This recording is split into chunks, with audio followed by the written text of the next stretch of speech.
On retrouve Nicolas Vidal, cette fois-ci pour parler de l'affaire McKinsey qui poursuit Emmanuel Macron depuis la dernière présidentielle.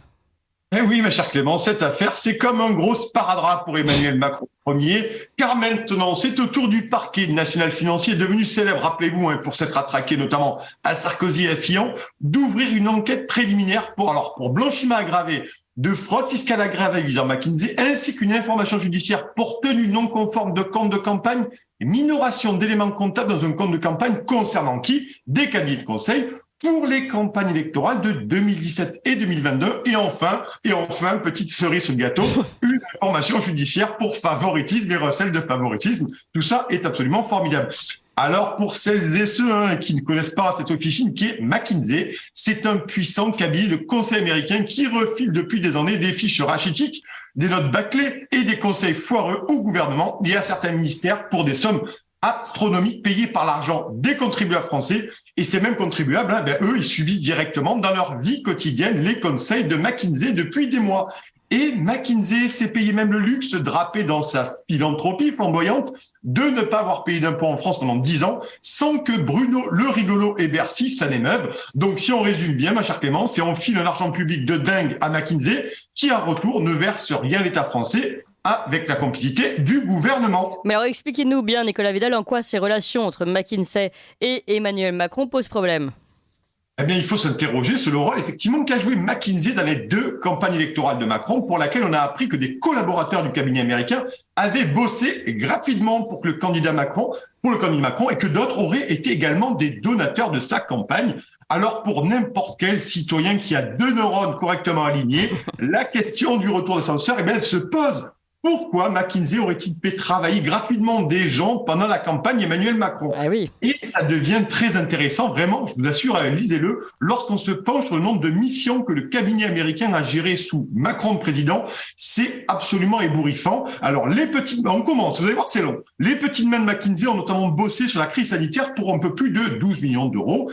Ils sont intervenus aussi sur la question des cotisations à l'assurance chômage pour 327 000 euros. Notez bien, faites une liste parce que vous allez voir, c'est long. Il y a eu également une émission concernant la partie informatique de la refonte des aides de logement, vous savez, les fameuses APL, pour 3,8 millions d'euros. On trouve aussi une émission sur la stratégie de sécurisation du versement des pensions alimentaires pour 260 000 euros. Alors là, on ne sait même pas ce que ça veut dire. C'est bien. Mais c'est justement l'art de McKinsey, c'est faire des trucs, on ne sait pas ce que ça veut dire, oui. Et c'est 100 000 euros la colonne Excel. Encore une fois, ou encore ce rapport, rappelez-vous ce rapport UBS sur la évolution du métier d'enseignant. Oui. Pour 500 000 balles. Et enfin, McKinsey, dans sa mensuétude, bien sûr, toute anglo-saxonne, a aussi bossé sur la préparation de la réforme des retraites. Et oui, ils sont là, qui n'a bien sûr pas abouti. Par contre, les amis, je vous rassure, la facture, elle a abouti. Elle était d'un montant de 957 000 euros. Voilà un peu ce qui a été déversé comme argent public à McKinsey pour des résultats plus que douteux. Et encore, ce ne sont que les rapports connus, c'est-à-dire vraiment le début, la partie émergée de l'iceberg. Bien sûr, ça, vous pouvez le retrouver un peu partout. Et d'ailleurs, je vous invite tous à revoir la vidéo de la commission d'enquête sénatoriale de janvier 2022 sous le patronage du sénateur LR Arnaud Bazin et de l'excellente sénatrice communiste Éliane Assassi. Et à elle seule, cette vidéo, elle est incroyable parce qu'elle incarne bien le trouble de McKinsey et l'action du gouvernement. Et vous verrez, les réponses sont absolument nauséeuses. Voilà. Oui, tout à fait, je suis d'accord avec vous. Alors, que pourrait donner cette instruction, l'instruction de ces multiples affaires, Nicolas Vidal ? Eh bien, en fait, les jeux, ils sont clairement ouverts. Mais le temps judiciaire, bien entendu, pourrait profiter d'Emmanuel Macron, protégé, vous le savez, par l'article 67 de la Constitution, en tant que chef de l'État. Néanmoins, la présence du juge Tournaire parmi les 3 magistrats devrait peut-être inquiéter Emmanuel Macron. D'ailleurs, ce juge, il est surnommé Zorro. Et Manu Premier pourrait faire office du sergent Garcia.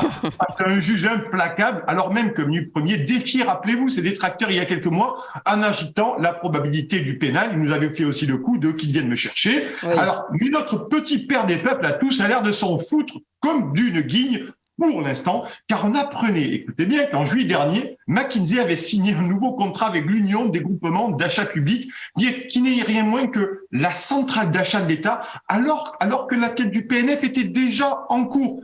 Mais avec Macron, on n'est jamais déçu, il y en a toujours pour notre argent.